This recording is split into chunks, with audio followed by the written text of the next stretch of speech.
네, 우리 이번에는 귀의 구조 봅니다. 귀의 구조, 구조와 기능, 귀의 구조와 기능.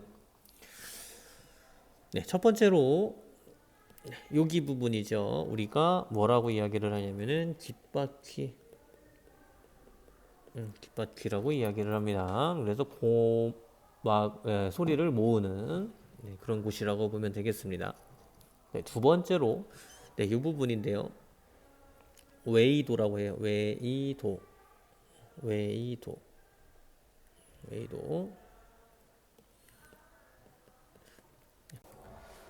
귓바퀴와 고막 사이의 통로, 통로를 우리가 웨이도라고 이야기를 하죠. 조금 뭐 지저분한 얘기일 수도 있는데 귓밥 나오는데 거기를 우리가 웨이도라고 이야기를 하죠. 그리고 가장 먼저 만나는 곳을 우리가 고막이라고 이야기를 해요. 고막. 그래서 소리에 의해 진동하는 얇은 막을 우리가 고막이라고 이야기를 합니다. 그 다음에 이 부분인데요. 뼈가 3개나 있대요. 그래서 여기를 귓속뼈라고 이야기를 합니다. 그래서 여기는 고막의 진동을 증폭시키는 그런 곳이라고 보면 되겠습니다. 그리고 소리랑 관련된 것부터 이야기를 하죠. 여기는 달팽이관. 여기에 뭐가 있길래 청각 세포가 있다. 그래서 여기를 자극을 시키는 거죠. 어떻게 보면은 여기를. 그리고 또 마지막 여기 노란색 부분 있죠. 여기를 우리가 청각 신경이라고 이야기를 해요. 청각신경.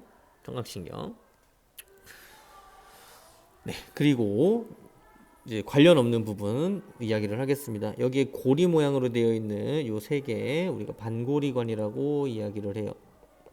반고리관. 그리고 요 부분 아래쪽에 있는 튀어나온 부분을 전정기관.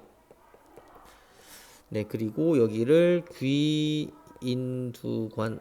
하나씩 좀 이따 이야기하겠습니다. 그리고 이쪽에 붙어 있는 전정기관과 반고리관과 관련돼서 붙어 있는 이 부분을 우리가 평형 감각 신경이라고 이야기를 합니다.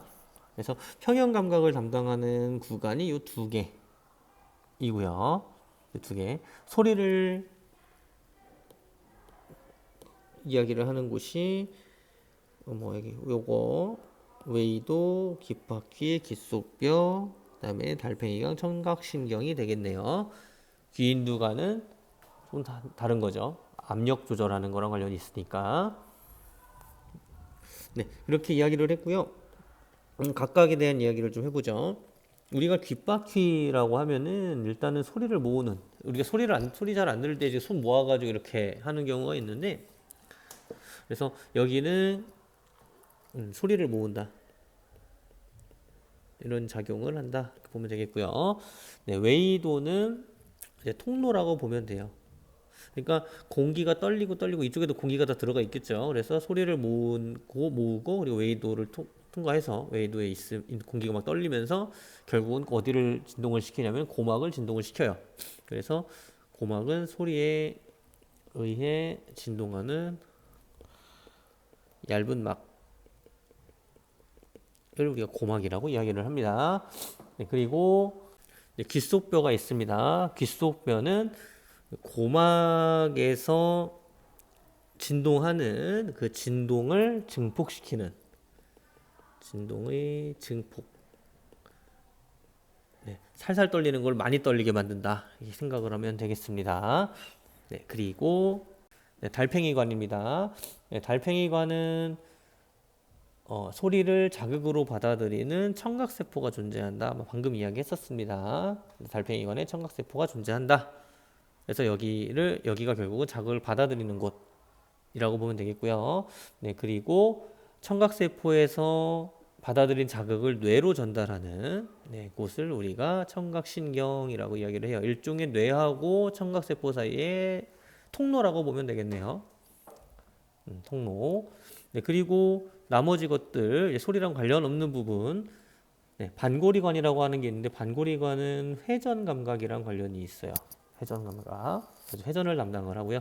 전정기관은 기관은 몸의 기울어짐, 균형, 뭐 기울어짐 네, 이것과 관련이 있다. 그래서 여기에서 회전과 균형 기울어짐이 자극이 돼서 자극을 받아들여서 자극이 어디를 타고 가냐면 평형감각신경이라고 하는 곳으로 타고 간다. 결국은 나중에는 다 뇌로 갑니다.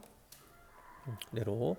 네, 그리고 기인두간과는 고막이 좀 얇은 막이에요. 그래서 안쪽에서 작용하는 힘, 바깥쪽에서 작용하는 힘, 압력이라고 우리가 이야기를 하는데 압력이 같아야지 안 찢어져. 근데 압력이 달라지게 되면은 고막이 찢어지는 경우가 생기게 돼서 우리가 이 귀인두관 같은 경우는 목구멍, 목 쪽하고요 연결이 되어 있어요.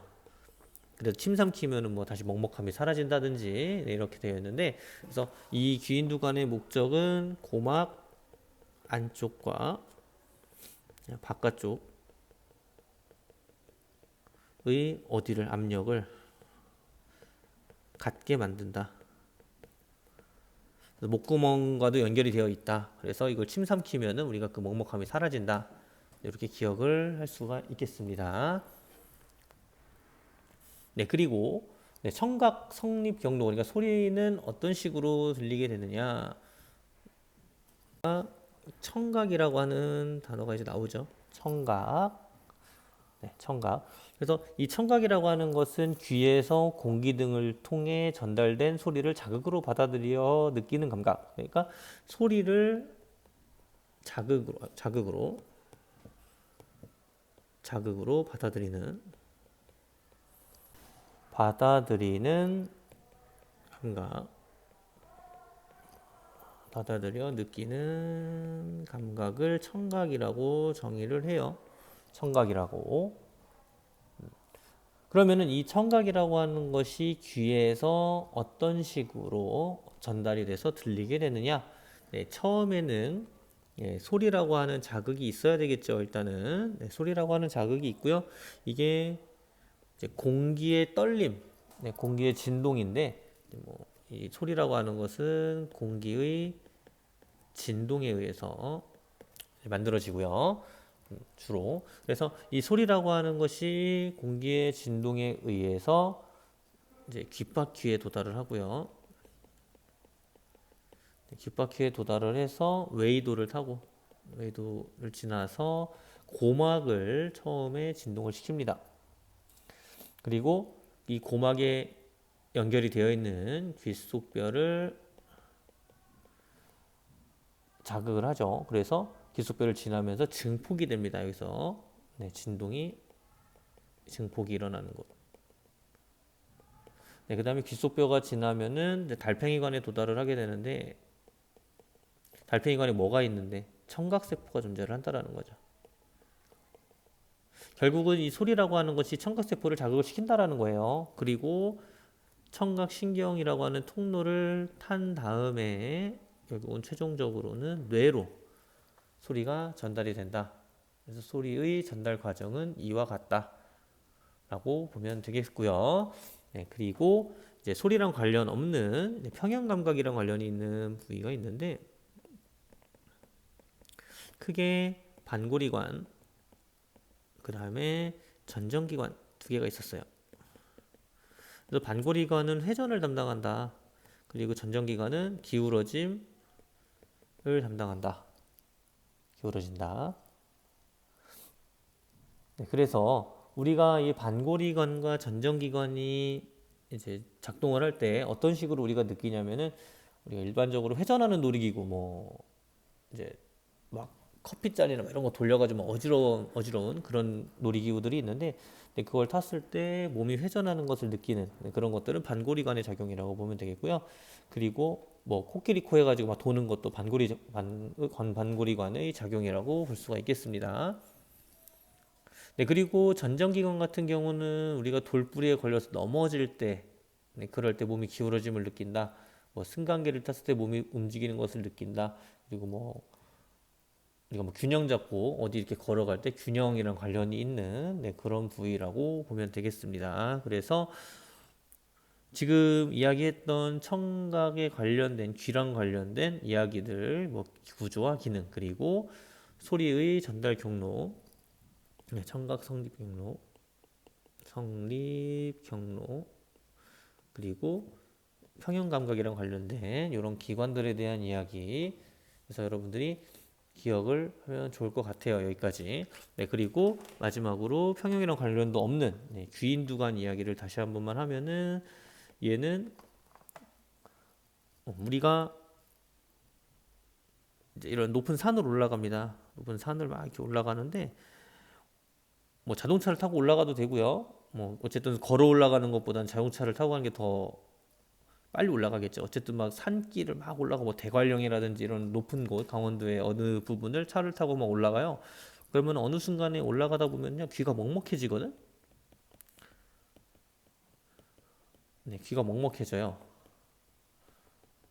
그래서 이 먹먹해지는 이유는 고막의 안쪽과 바깥쪽에 뭐가 차이가 생기냐면 기압의 차이가 생긴다라는 거지. 그래서 이 기압의 차이를 줄이려면 뭐를 하냐면 우리가 주로 침을 삼킨다든지 뭐 하품을 한다든지 그리고 뭐 입을 크게 벌린다든지 이러면서 이제 귀인두관이 압력 그 귀인두관이 뭐 목구멍과 연결이 되어 있다고 그랬죠. 그러면서 압력을 똑같이 조절을 해줘요. 고막의 앞부분과 뒷부분을.